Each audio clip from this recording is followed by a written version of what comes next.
I am really excited to have this webinar with Pearl today. I've been working together with Pearl on my own e-commerce business with shipping for a very, very long time. I would say about 5 years, maybe 6 years. She saved me a ton of money, but also she is a pearl, no pun intended, of wisdom in the e-commerce space. And so I thought that we can have her first ever webinar together with Skubana today, which is very exciting. Thank you. And so she's actually come to the Skubana office to have this webinar. We're really excited, and she's really nervous, but also extremely excited. And we're going to have a lot of fun today, but most importantly, we're going to help you make more money. Absolutely. So because we had a little bit of a late start, it's already late. I think we're going to get right into it. Typically, I would say we're just going to have a facilitation. If you have questions, you can put them into the chat box on the right. I'm sure a lot of people are going to have a lot of questions. We're going into a lot of depth today. Pearl's been in the well, I'll let Pearl, you know what, we're going to let you go through your background. Sure. So let's start there. Okay, thank you. So let me introduce myself again. My name is Pearl Ausch. I'm the Director of Sales and Marketing at First Choice Shipping. And so far, me and my team have helped thousands of Amazon sellers expand their businesses internationally. Some of that marketplaces that I'm referring to is Amazon UK, Canada, France, Germany, Italy, Spain, Japan, Australia, and we keep adding on more as you know, Amazon is growing along with us. But most importantly, a wife and a mother of 2 adorable children, and I included some pictures here so you guys could see that. And yeah, really excited to be here, and let's jump right into it. Cool. So for those that don't know me, Chad Rubin, co-founder of Skubana and CEO. I'm a first generation Amazon seller. I started doing this in 2007, believe it or not. I also wrote a book called Cheaper, Easier, Direct, which of course you can find on Amazon. There is my lovely cat wearing a bow tie. Yes, that's a purple bow tie. And that's a photo of me and my wife in India with a group of people that we were hanging out with. So let's move right into it. Look, the thing is this, is that with Pearl, like yesterday I got a call on the phone and someone said, hey, Chad, can I change the cost of my product to see if I can get a lower VAT or to get lower tax rate? And I couldn't answer that question, but I know exactly who to call when I have that question or concern, or who to guide people to. And that's really why I wanted to bring Pearl onto the webinar today. Yeah, shout out to Anthony. So without saying his last name, right? Yeah. So what you'll learn today, we're going to talk about just a little bit about fears of international selling. We're going to talk about some VAT misconceptions you need to know to save you a lot of money and a lot of time. And we're going to talk about some mistakes that you want to avoid when you're shipping internationally to Amazon FBA.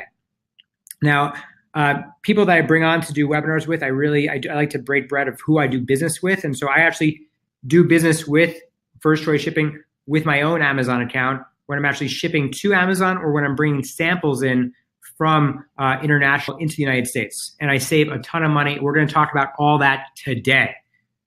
So what's preventing people from expanding Amazon internationally today?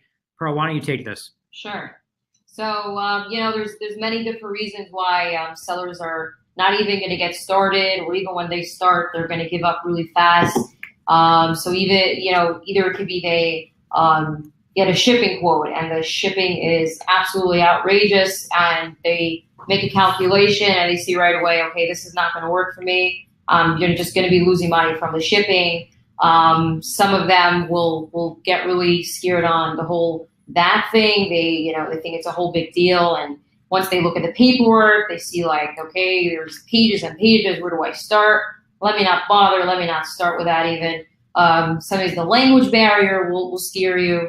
So yeah, these are some of the things we're going to cover now. And I really want to just take all those fears and squash them today, and give you guys a reason to want to actually do this, and realize how simple it actually is when you just break it down to a few easy steps and take your business internationally. And I want to say that those that succeed, especially in the e-commerce world, are doing things that others aren't doing. Exactly. And a lot of people right now are either stuck in the United States. Perhaps they think the US is the only country that exists in the world. Surprise, surprise, we're not.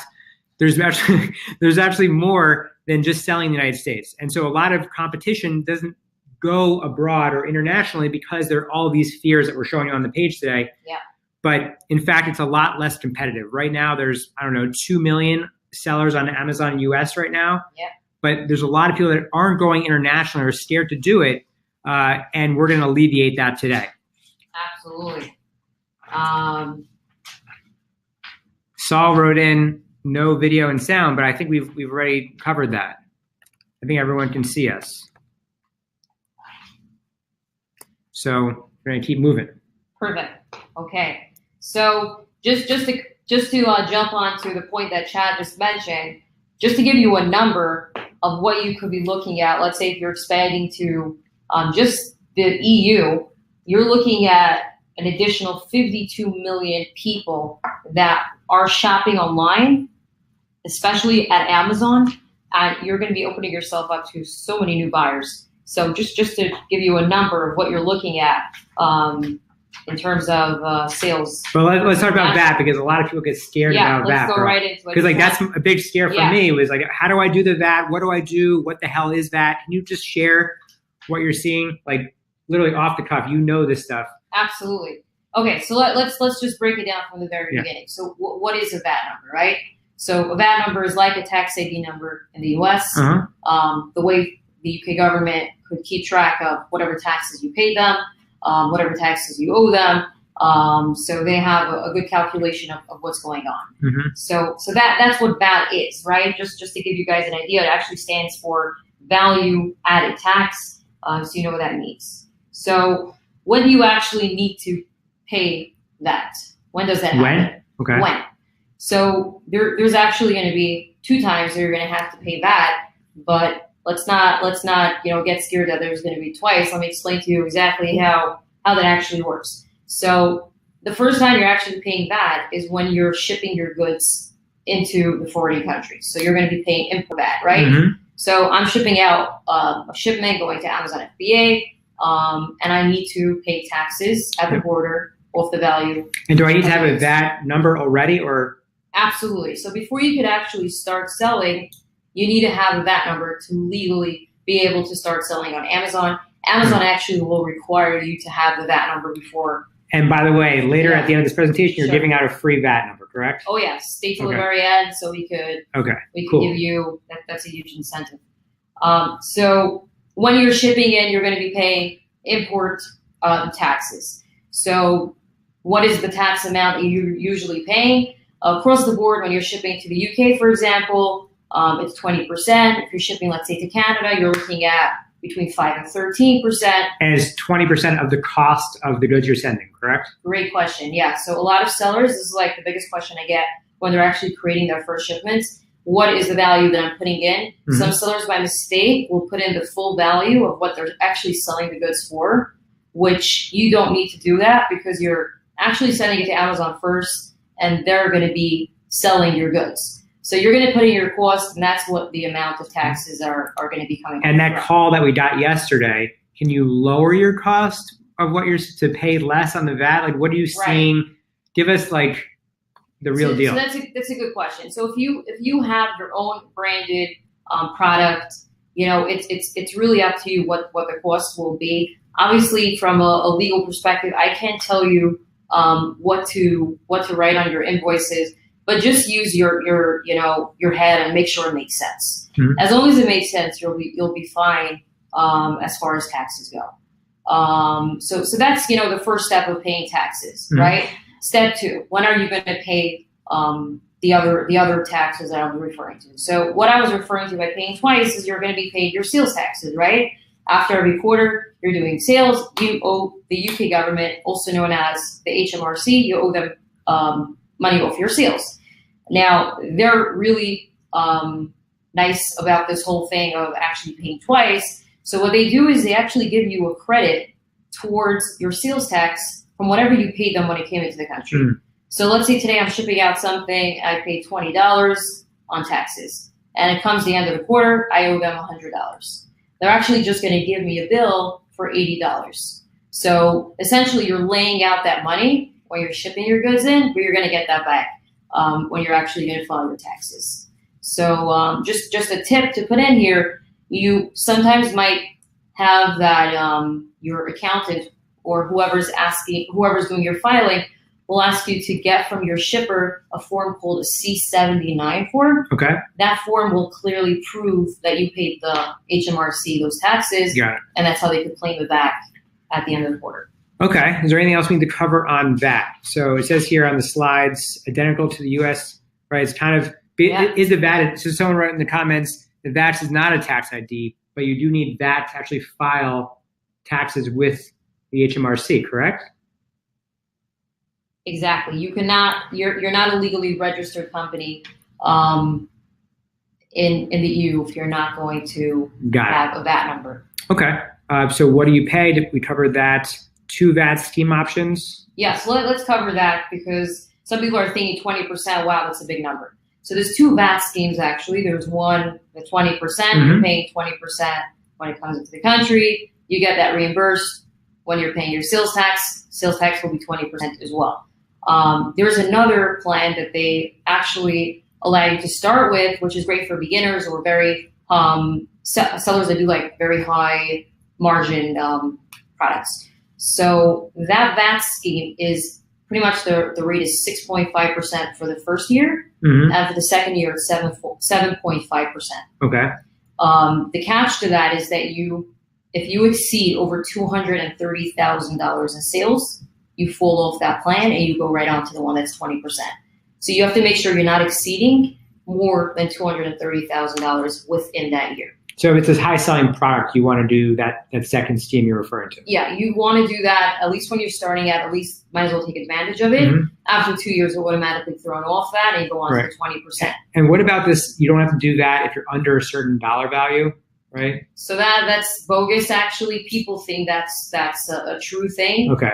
The only way you could actually take advantage of that is if you're a UK entity, if you're a UK registered company. So you could do that. You could have somebody like a Vask Accounting, which is a partner of ours that could help you register your company as a UK entity, and then you can take advantage of that.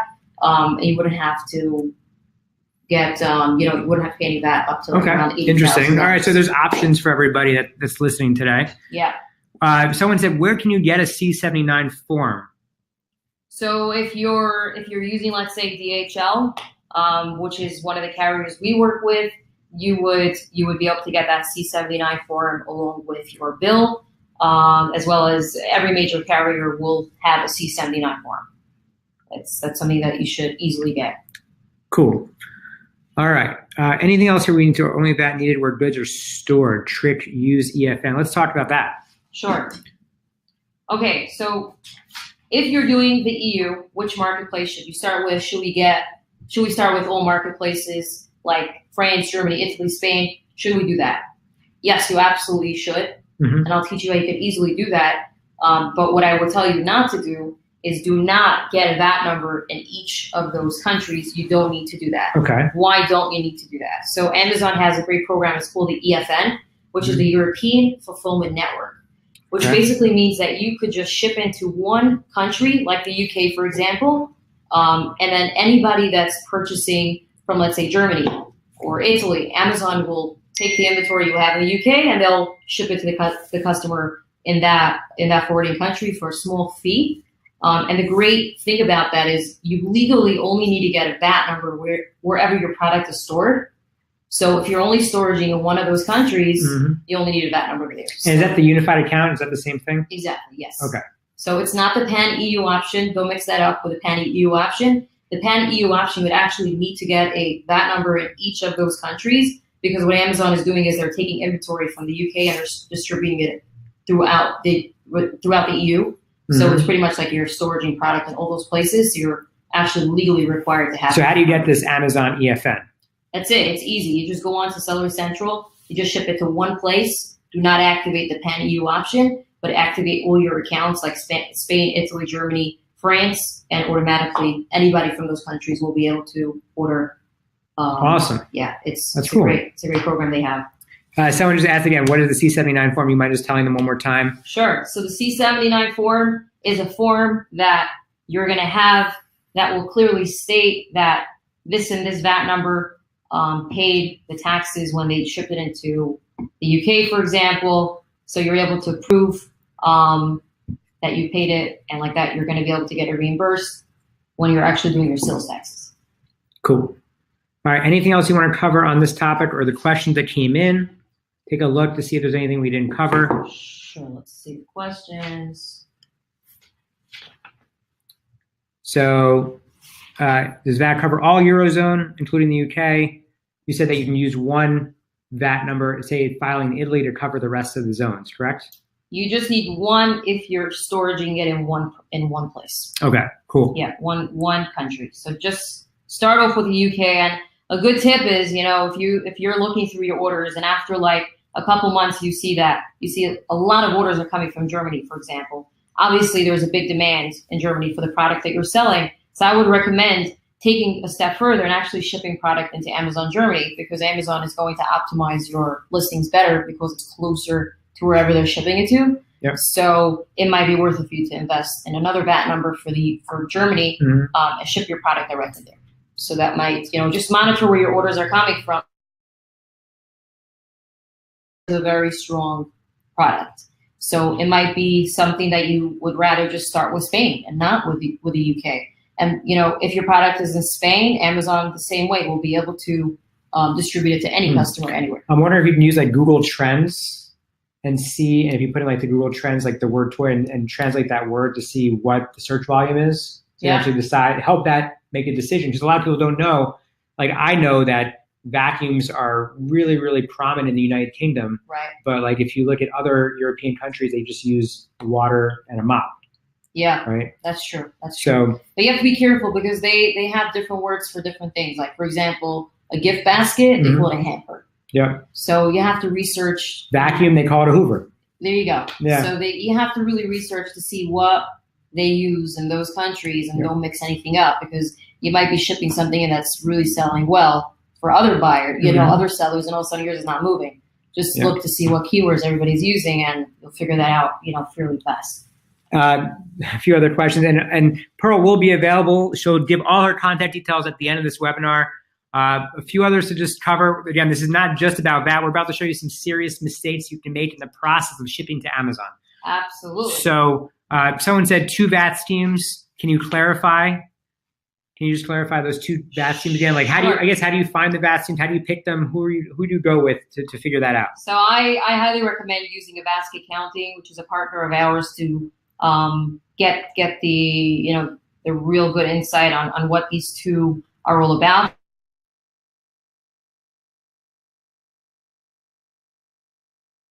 Obligation free. You can call them up, ask them whatever you need. Okay. Amazon recommends their services as well as ours, so they're top notch. Okay. Yeah.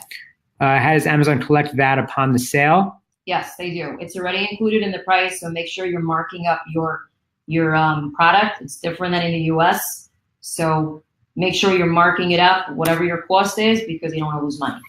All right, now for some fun stuff. So yeah. Pearl and I were working on this webinar together. We were coming up with the content, and I was like, just give me the stuff that's going to blow people away, where they're just like going to be shocked when they see it. And we put together, whoa, okay, there's a different way I can do my business. And most people don't know these tactics. Absolutely. Okay, so some of these mistakes that I'm going to be mentioning are literally from the top mistakes that sellers will make when they're starting. And how many hundreds of sellers are you talking to about these things? So we're actually the #1 recommended provider from Amazon when it comes to international selling. I didn't know that. So Amazon has a very big team over in Seattle that focuses on recruiting sellers to expand their businesses internationally. So they recruit sellers that are obviously doing, nice sales in the U.S. and they feel they should go ahead and expand. So when they're doing that, they actually recommend using first choice shipping to set them up. So you have a lot of experience on this. Yes, I would say so. All right, so talk to me about this mistake #1. Okay, so when you're shipping out your shipment, there's going to be obviously some documentation that you're going to include along with your shipment. So the most common document you're going to use and ship along with your shipment is something called a commercial invoice. What is a commercial invoice? It's pretty much just a document stating exactly what you're shipping, the description of goods, and the value. And again, like we spoke earlier, make sure it's the cost. It is not your retail amount. You don't want to lose money over here. So part of the invoice, you're going to have to include something called an INCOTERM. But when you say invoice, it's coming from where to where? So wherever you're shipping from. Whenever you're shipping internationally, you need to include a commercial invoice, which will clearly state what you're shipping so customs knows what to charge. Got it. So on the commercial invoice, you're going to have to include the INCOTERM of what the payment will be as far as taxes and the shipping costs go. So there's two terms that I'm going to familiarize you with, so you know what not to do and what yes to do. So there's one term called DDU, which pretty much means the duties and taxes are unpaid. So usually when you're shipping internationally, you would use this term because the receiver generally will pay for the taxes. But you must make sure when you're shipping to Amazon, you're using the term DDP, which means that everything is paid for in advance and everything is being billed to the shipper. So when you're shipping to Amazon, if it arrives to them and they see something is not paid for, what they're going to do is they're literally going to just refuse your shipment and ship it right back to you because they don't want to take responsibility for anything. And unfortunately, because it already passed the border, you're going to get billed for the shipment. So before even starting, you're already in a deficit. So make sure to include the term DDP, which means everything is paid for. So it arrives to Amazon and it's fully paid up. Awesome. All right, let's move on to number 2. Okay, so this is a big one. Importer of record. What is the importer of record? What does it mean? Importer of record means the person that's responsible for the security of the shipment, pretty much the person that makes sure the shipment is shipped legally, nothing dangerous is being shipped, and from pickup to delivery, it's fully according to the law. Now, normally the importer of record will be the receiver because it needs to be an address in the forwarding country that will be listed by the importer of record section. Again, Amazon does not want to be the importer of record, right? They don't want to be responsible for anything in relation to international shipping, and this is why they're not providing international shipping. So what you need to do is you need to make sure you have a physical location in the forwarding country that will act as the importer of record. So in our case, what we do is we have warehouse facilities set up throughout wherever it is that you're shipping to, let's say the UK or Canada. But an FBA location? No, we just have warehouse locations. I'm saying if you're shipping to an FBA location, do you have to put that warehouse location? Or yes, you must have another physical address that will be stated as the importer of record and not Amazon because they're going to refuse that way. So so we have just warehouse facilities that will act as the importer of record and allow Amazon to receive it without any issues. That's a biggie. Yeah, Amazon doesn't want to take any liability when it comes to receiving your product because essentially they take on product liability at that point. Exactly. And anything goes wrong, the government will come after them, and they don't want to be obviously liable for anything, you know. All right, mistake number 3. Okay, another big one. So let's go back to the commercial invoice that we spoke about a couple minutes ago. The commercial invoice is where you're actually writing what you're shipping and the value. When you're actually writing the description of goods, there is an option of writing down an HS code. What is an HS code? Some people call it a tariff code, a harmonized code. It's pretty much a number that equals the item that you're shipping. Why is this so important? So let's say I'm actually shipping today children's clothing. And children's clothing, actually, when you're shipping it to the UK, is exempt of that. It just has duties. Duties is like an additional tax that some products do have, some don't. But if I'm just going to write clothing and I'm not going to include an HS code, customs is pretty much going to look up the most expensive code they can find on file and that's what they're going to charge. Why would they for. do such a thing? They want to make money, obviously. Yeah. You know? So what you have to do is make sure you're looking up the HS code that will equal children's clothing. So like that, when it passes through customs, you're going to get the best rate available, and you're not going to lose. And like in this case, you lose like 20% from the cost. So it's just. Are there any other interesting examples that are just crazy like that? Watches, there could be like the more expensive watches. There's like the cheap watches, like plastic watches. So make sure you're not writing just watches, right? If you're shipping like cheap plastic watches, make sure that you're looking up that code so you're not going to be paying your pants. Right. Yeah, something like that. Now you guys have this system that can look up HTS codes, right? Yes, exactly. So this is a little bit of a screenshot of our shipping portal that allows you to create shipments going internationally. So we have a very simple way of you just literally typing in what you're shipping, and it's going to spit out the HS code automatically. So yeah, when we first started using First Choice Shipping, we were using a different shipping company to do a lot of our air shipments, either come from China or to FBA. And I didn't believe that I can get such better rates. And then I started using this portal, putting in all the information, made life a lot easier, because now, and I think we'll show this later, the portal spits out the best rate after doing some rate shopping. Yeah, our rates are going to be like 60 to 80% off. So, but while we're on the HTS code here, sure. Where does that go exactly on this portal? Okay, so right over here, this is actually the duty and tax calculator. So if you want to get like a good number of an estimate of what your taxes would cost you, right? When you're actually going to our create label page and you're creating your shipment, part of that is filling out just your information of what you want to be stated on the commercial invoice.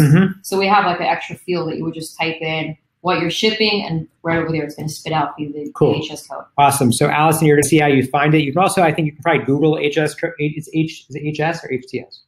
It's HS, harmonized HTS. tax, right? Yeah, okay. I was like, okay, am I wrong? Yeah, so I call it harmonized tax code. Yeah. All right. So the next one is not planning returns. Yeah. So this is the number one question I have from sellers that are looking to get started. What happens with my returns? So again, Amazon is not providing international shipping. So if you have a removal order, what happens? You obviously don't want to you don't want to dispose your product. You want to be able to get it back to yourself or do something with it. So make sure that whoever you're using for your shipping has a warehouse location set up in that country that you could ship the goods to, and like that they could help you sort it out, either relabel it, ship it back to Amazon, or perhaps just consolidate it and ship it back to the States, because, Amazon, they're going to ship it back in many, many boxes. You don't want to ship it back in those many boxes. You want to be able to consolidate it and then ship it back to. So do you know warehouses internationally that you can do the consolidation? Yes, we do that. We do that. We have a warehouse location in any place, and Amazon actually has FBA locations. So the FBA international locations, when you do a removal order, not destroying it, you remove it back to that one consolidated location. Yep. And why wouldn't you remove it back to the US location? So that you could do that. You could ship it back to the US. Right. Is it just more expensive, or? Sometimes the product is literally brand new, so we could just re-sticker it and then ship it back into Amazon. Ah, I see. So we do that for a lot of sellers, and that saves you time and money. Cool. All right. This is a little shout out here to Skubana. So while we're talking about like shipping to Amazon, we have actually FBA workflow that allows you to do all your inbound shipping to Amazon's facility. Now the difference is that most sellers are actually doing it based on velocity. And so in Skubana, we have every criteria you need to do all the FBA. You never have to go into Seller Central again, right? You can do all the FBA workflow shipments inside Skubana, and you can do it based on profitability versus velocity. And you can add the shipments, and we do all the labels going to Amazon FBA directly from here. But here's the difference, is that profit that I showed you on the previous screen right here is based on your profit from all the different fees historically. So we have every single fee that Amazon takes. Because Amazon really shows you what you make, but they don't show you what you keep. So you have your commission fee, your FBA fee, you have the refund fee, you have your storage fee, including your PPC fees. So this is a completely different way to look at your business. Now you can start sending to Amazon based on what's going to have the highest impact on your bottom line. The last thing I wanted to mention here was really the labeling. So a lot of sellers do FBA workflow labels using this Avery label. It's 30 on a page, 3 columns, 10 rows. And inside Skubana, we've developed a different methodology, which is essentially throwing those labels into a label gun. Now, if you're interested in knowing more about this, I'll give you my details at the end of this webinar. But essentially, you can do all your label printing without using your own inkjet printer or laser jet printer, which means no ink. You put it on a thermal printer. They print just like this, and you essentially throw them into a label gun, and that increases your FBA workflow efficiency by 70%. So you can either do this if you have your own in-house warehouse, or you can give your 3PL this kind of technology to do this in their own warehouse, right? Or to your suppliers. It'll increase the efficiency of doing FBA shipments 70%. Really, really, really cool. I just wanted to share that. It's a little nugget that we've developed inside the software. Let's keep going. That was a little bonus. Thank you, Chad. Yeah. Always you can always gain from your golden nuggets, as you call it. For sure. Cool. Okay, so another big question I get is, should I ship in a full container or should I go by air? So just to put it out there, we do both. We ship from China by ocean. We do it by air. But if you're starting out, and even if you're not starting out, some of our biggest sellers that are from the top 100 sellers on Amazon are doing it by air. Why? So if you're doing it by air, firstly, you don't have to ship so much at a time, and you don't get all those crazy storage fees at Amazon. So you're able to just ship it in. With our service, it's there in 2 days. If you're running out, you can replenish really, really fast. So it's really not necessary to ship in that big amount. I would recommend definitely don't ship those very, very big items. When you're sourcing what you should sell, I would recommend sending in the smallest amounts possible. The smallest items possible. So for example, phone cases, electronics. Because the cost per pound or the cost per item per piece is a lot smaller. Exactly. So let's say somebody that's selling phone cases, he's able to fit in 150, 200 pieces in a box, right? And if you break it down to cost, it's only costing him around 30 cents a piece to ship by ear. And for every dollar that you're earning in the UK, you're getting back around, like today, I think it's around $1.35, the currency exchange. Yep. You're making back already 35 cents on every dollar because of the difference in the currency. Yep. So you're already making back on your shipping, because of the currency exchange. So I definitely recommend trying to get stuff that are much smaller, and that will help you be the most successful possible. But if you're selling bigger stuff, I think it makes more sense. Like if you're selling like lumbar back supporters that are like 10 in a box. Yeah. Then I would tell you, let's look into the ocean option. It's a little bit longer, obviously. Yeah. But we could look into it. Obviously, you want to make sure you're working on a good margin. But if you're looking to be fast, looking to check in at good timings and not running out of stock, by air is the way to go. And like I said, some of our biggest sellers are doing it that way. And cool. I want all of you to be from the biggest sellers. That's the goal, right? Yeah. And just while we're on the screen, is this the screen that you actually put in your HTS code? Yeah. So if you look down on the commercial invoice section, I'm not so sure how clear it is over here. Did we cut it off? No, it's here actually. By commercial invoice, there's one. Enter item. I see chocolate. Yep, that's it. And the next one is harmonized code. And do you see that little lookup? Yep, right there. Boom. Yeah, that's Got it. Cool. And so we use this when we're bringing samples from Asia, sending items to FBA or internationally. We'll use this portal. We'll log in. We'll do all of our shipments. It's saving us a boatload, pun intended, of money. That's it. All right, number 5. Okay, so this is just the reason why you shouldn't be doing it by ocean. If you're shipping very small amounts, small products, it's taking very long. You're consuming the storage costs at FBA. And do you know is the storage cost? I know obviously August it's going up to 50 cents a unit for long-term storage fees. Yeah. In the U.S., is that international too? So they keep going up. They went up recently also a lot. I saw a lot of people complaining. So these are some of the reasons why I would recommend shipping in smaller amounts at a time, and you're going to be more profitable that way in the long run. Cool. All right. So what do we got here? How First Choice can help in the process. Yep. So some of the things we spoke about, we're going to provide the importer of record for you, wherever that may be, Amazon, UK, Australia, Japan, Canada. But the most important thing is that Pearl is available as a resource. Like, she is a wealth, and if she doesn't know the information, she will go and find that information for you. And so I see a lot of questions coming in. We're going to save that to the, what I call the lightning Q&A round coming up, where we'll answer some of these questions, and people should just start putting in any additional questions into the chat box as we proceed here. So if you want to know more information, how do people find you? Okay, so that's my email. That's my direct email. Feel free to email me anytime. As always, I'm more than happy to help out anybody, obligation free. And what are you giving? What we're giving now. So the bonus, this is a tremendous bonus that we're offering for people coming through Skubana. That's free VAT registration. It's valued at $500. This is what you're going to be paying if you're going directly to any of these accounting firms. So this is a tremendous value.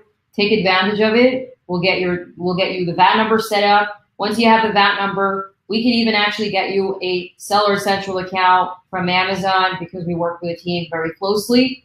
So we could get you that as well. And you could be set up in literally 2 weeks. You could be in Amazon UK. Nice. Or whichever market. And the other thing I'm doing for those that are on the call is that if you email me directly, Chad Skubana, saying I'm ready, no apostrophe, I'm ready. Love it. You're gonna get 15% off your account for the lifetime of Skubana. So it expires in 24 hours for those that are gonna be listening to the replay. It's an amazing offer. I actually don't usually give offers like that, but I thought, well, why not? Thank you. And then let's move right into the Q&A. So if we go to the chat here, how long does it take by ship, someone wrote? So it varies, from where it's going. If you could just email me exactly which port you're going to be shipping out from, I could absolutely look that out for you and give you a good timeline. Why would you not ship to a 3PL as opposed directly to Amazon FBA so that they can stock the Amazon FBA as needed? You could do that. That's a great idea. But if you're doing it by ear, like what I said earlier, you only have to ship like 3-4 boxes at a time. And if you're doing 3-4 boxes at a time, you're shipping just in time. That's it. You're good. You don't need to store it at anybody's place. And why should you pay somebody extra? Ezzy wrote, how much is the return to have you guys send it back to us? The return, we do not charge for that. It's just for the shipping costs. If you want us to consolidate it, we just have an hourly labor fee, which is like around $30 an hour. So it's really, really cheap, and that's all. So Noel writes, would you recommend shipping a container of product directly to FBA? Should it not go to an intermediate warehouse first for labeling, palletizing, and inspection? Yes, you should do that first, and that's something our warehouse can assist you with. Or you can do the prep in the United States, right? Like in your own warehouse. Sure, but if he's bringing it from China, he doesn't trust his supplier to label it properly. He could definitely ship it first to a warehouse like ours, and we could label it. And is that labeling cost going to be in pounds or euros? It's going to be in pounds. Pounds. Yep. Interesting. Okay. What else here? Any other questions? Please throw them in. Sorry.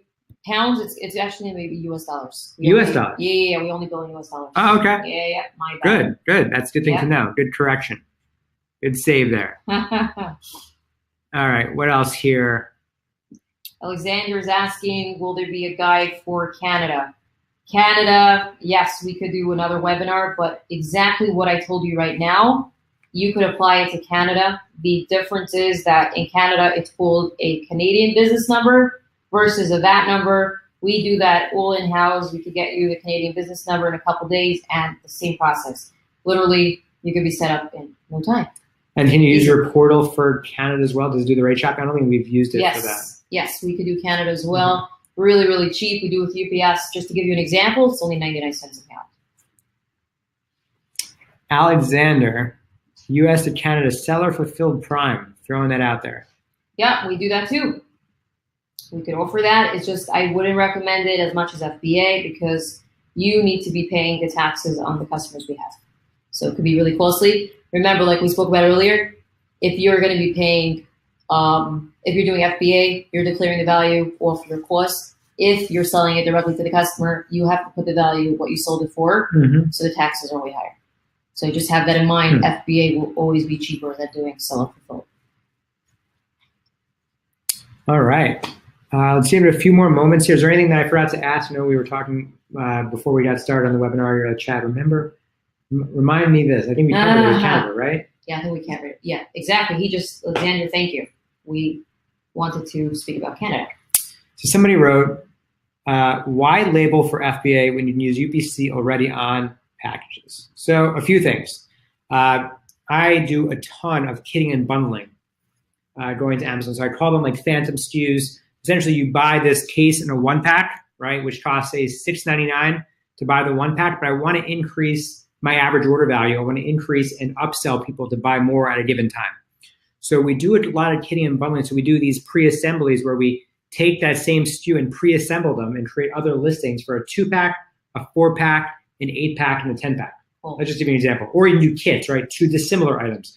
I want to essentially bundle this cold brew coffee with this phone case. And so we'll do a lot of kitting and bundling and send those to FBA, even though there isn't actually a SKU that exists, at least at the moment, for that's pre-assembled. So we pre-assemble them, we label them, we sticker them, we do all that FBA prep work, because I believe that if you take up more real estate space on Amazon and you explode your SKU count, you actually can make more money. Cool. All right. What else here? Food. Great question. Food is not a problem. You just have to make sure it does not contain any milk derivatives or animal derivatives. If they do, they don't necessarily mean it's going to be a problem. So what I suggest is if you have a product, email me the ASIN and I'll check with my compliance team to make sure it's fine. But as a rule, if it doesn't have milk or animal contained in the product, you should be fine. Cool. I think that covers. This is your first webinar. I want to give you a high five. Thank you very much. High five. You did a great job. An imaginary high five. All right. Here we go. Blake, we have a few other questions coming in. So maybe this will be the last 2. And of course, you can always feel free to email Pearl, email myself if you have questions. So we have one that says, Scott, can you also ship to Amazon FBA in Australia? Yes, you can. All right. And then Blake writing, any nightmare product categories to avoid in Europe or Canada? Nightmare products, do not ship batteries, do not ship perfumes. Yeah, that's some of the things that you shouldn't be shipping. Hazmat, obviously. Yeah, that's some things off my head. Yeah, that's pretty much, what I can think about right now. What's the price to ship per pound per pound to the EU? Dollar or pound to EU? It's going to be in USD. It's only $1.99 per pound as long as you ship 100 pounds or more, which is usually 2 or 3 boxes. What if you have mixed product in the shipment, therefore more than one HTS or HS code? Which code do you use? Great question. That's good. Yeah. So when you're actually filling out the commercial invoice on our site, you could add another item. So you could add up to quite a bit. There's a few lines that you could add on. So you could just add another HTS code, and that's it. But so how do you dedicate? So what percentage are you paying? How do you divvy up that box? So each line you're going to be putting in. Let's say I'm shipping mics, right? So I'm putting in mics, HS code, value. Next, I'm shipping phones. I see. Phones. So you're telling them specifically value. What the value is and what HS code to exactly. put in. Exactly. And do you frown upon people I got to ask these loophole questions, right? Sure. Do you frown upon people lowering their costs to pay a lower VAT? I'm just got to put that out there. So you're silly if you're doing that because you're getting it reimbursed anyway. So why do that? Right? Well, it's more money you don't have to pay up front at least, right? You don't have to pay it up front, true. That's a good question. But to be honest, as long as it makes sense, you're going to be fine. But thank God sellers are great. Right. Keep your nose clean. Yeah. Got it. Yeah. It's just worth it. Be good from the start. You'll be successful that way. How to ship with Canada with signatures? So signature by delivery, yeah, we have that option if you'd like that. So you could do that on the site. There is an additional option on the bottom. You could just choose that you want a signature at delivery. Cool. All right, I'm going to give a shout out to Patrick. I see Patrick on the line. And I want to thank everyone for joining. One last question came in before we end. Daniel. How about Japan and China? Yeah, we ship there too. China does not have FBA at this time, so you would have to ship it directly to the customer. Japan does have FBA. Just to put it out there, compliance is difficult in Japan, so make sure you run it by us, what you're shipping before you ship it out, but we could handle it from pickup till final delivery. How much is duties and taxes when shipping to FBA with UPS? Duties and taxes is based off the value and description of your product. If you're referring to the clearance fee, maybe, it's only $16 per shipment. So you could have 100 boxes, it's still just going to be 16, that's 1/6. All right, any parting words? Parting words. Thanks for all being so cooperative, and these questions have been amazing. So let's just continue the conversation after this, and anybody that wants to reach me, please do so. And yeah, really. Thank you, everybody. Thanks for joining. Thank you, everybody. Enjoy the rest of your afternoon.